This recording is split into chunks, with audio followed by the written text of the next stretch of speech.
get some kills. So Pollywog's probably going to need some help if he wants to win this lane from top or bottom. A little bit of action on bottom as well. Actually, yeah. Engineer coming in Glacius with a combination of slows and stuns, getting Pestilence caught at the creep wave. The creep's also doing a lot of damage, which allowed them to actually get the Bloodlust on Pestilence on bottom. So really well done, well timed by Glacius Engineer. It started off with the slow. Engineer kegged Pestilence back towards them, then Glacius ice stunned, and it was just so much damage, not just from the two auto-attacking heroes, but from the creep wave itself. Plague, Pestilence, I was actually about to comment how Plague was taking a lot of damage earlier, so the babysit not going so well on bottom for Team 5, and sure enough, just as I was about to say that, T7H picking up a kill, and Pestilence coming in here, trying to get a stun, actually misses it, and that's actually pretty big. There goes a huge chunk of his mana pool. He is going to get that back, but relatively slowly. And, you know, now he doesn't necessarily have enough for a stun. And, oh, actually, we see action, a stun, and a slow, and all sorts of fun stuff coming here from Engineer and Glacius. And it looks like the Pestilence is going to kill off the Glacius, but Engineer is going to kill off the Plague. So now, and it does look as though Glacius is going to get away barely. And a good keg, but it actually, I take that back, not a good keg. It was, it did miss on Pestilence. I was just about to say how he's only going to have enough for one flight and one impale, and it looks as though that was not enough, even with Plague slow, to try and pick up Glacius. Glacius, of course, going back now. What Glacius actually did there was, in between auto attacks, he got a health potion off, and that's what saved him. He was extremely close to dying. Yeah, he got a health potion off. It was really nice play from Glacius. That was so yeah. This bottom lane is really dominating here. You know, do see some action on top, Pyro and Mag chain stuns up top, and we do see a huge kill actually on Vindicator. So that's going to kind of win back the lane for T7H, who Vindicator, you know, up until this point was really doing a good job against that lane, just really holding them down. And we actually do see a Fervor build coming out for Nonvidia, so he's definitely looking to do the babysitting kind of auto attack harassment. As you know, Fervor does a little bit of damage to every time you attack something or cast a spell and stuff.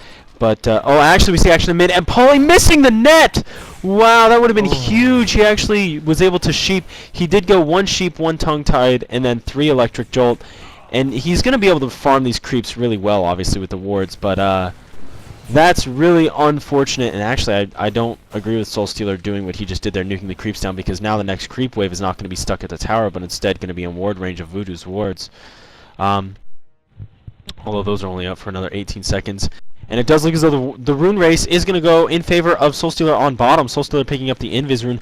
Paulie definitely mad at himself not being able to get these runes, and you know, it's just so frustrating when a hero like Soulstealer can come in and just grab so many of these runes. But Paulie did get a good farm off of those wards, at least, unfortunately for him. And we do see action on top, stunning by Magmus, taking a heal bomb from Soul Reaper. Vindicator kind of orb walking back as well. Let's check out Vindicator's build over here. He has 2 into Glyph of Silence and 2 into Sage's Lore, none into Master's Incantation, excuse me, so he's not going to be able to necessarily orb harass. And Magmus pulling his Invis and non-Vidius. Yeah, it was, but in all honesty, Magmus with a 50 mana, 60 mana Steam Bath, excuse me, and non-Vidius with a 125 mana Phoenix Wave.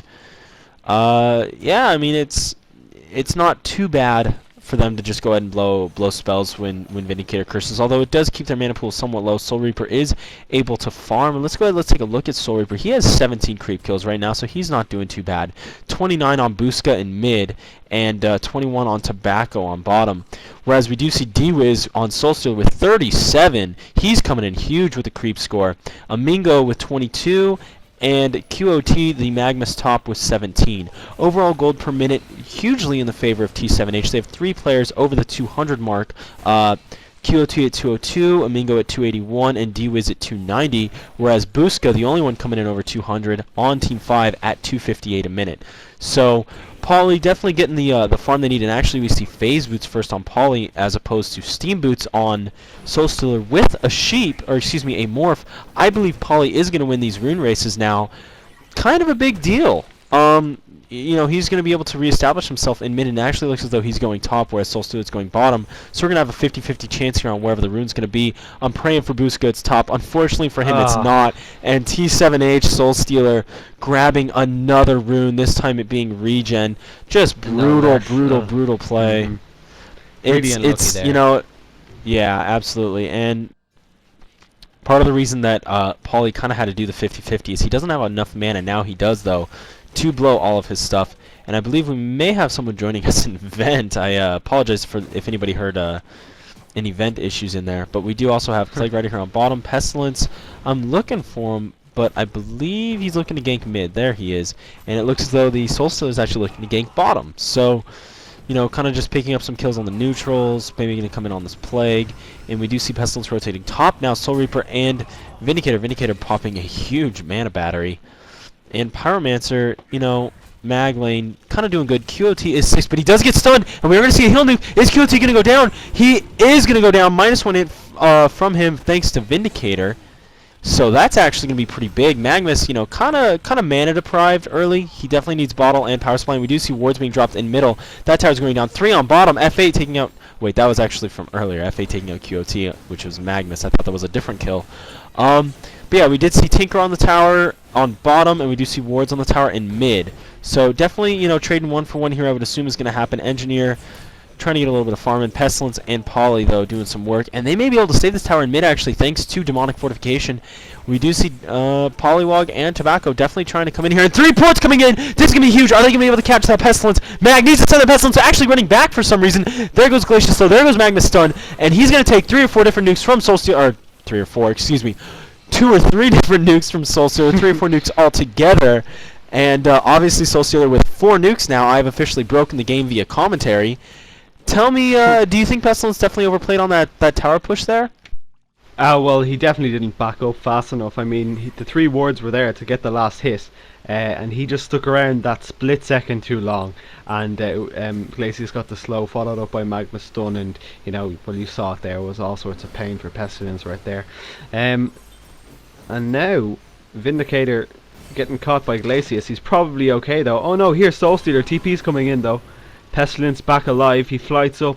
He could cast Soul Stealer with no mana. Oh, Soul Stealer, nice juke into the forest. And Pestilence goes off chasing.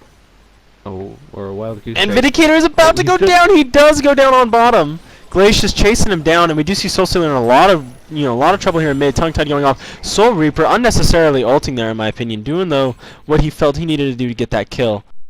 But yeah, actually Glacius chasing down a Vindicator. Not too often do you see a one-on-one between support heroes, and Glacius eating a lot of tower damage on top now. But definitely interesting to note. Sexy coming in solid with the support, wouldn't you agree? Yeah, definitely. I mean, excuse me. That was pretty fortunate for him to be catching a Vindicator there.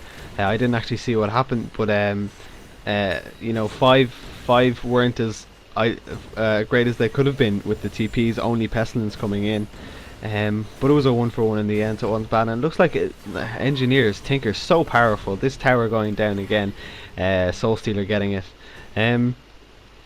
Yeah, wow. So that is how many towers do we have here? Bottom tower down, mid tower down, and we have just the mid tower down for the Hellborn. So yeah, the Tinker, did he max Tinker? No, it's only a level. He actually did not. It's only level 1. That's how strong it is. And actually, the chain stun actually misses on Soul Reaper on top, and we are going to see an ult. Oh, Magnus! Invis though dodges it. That was so sexy by QOT. This is why he's such a highly, you know, highly prized Magnus, so to speak. He really is a great Magnus, and he is going to port out. Pyro did go down there.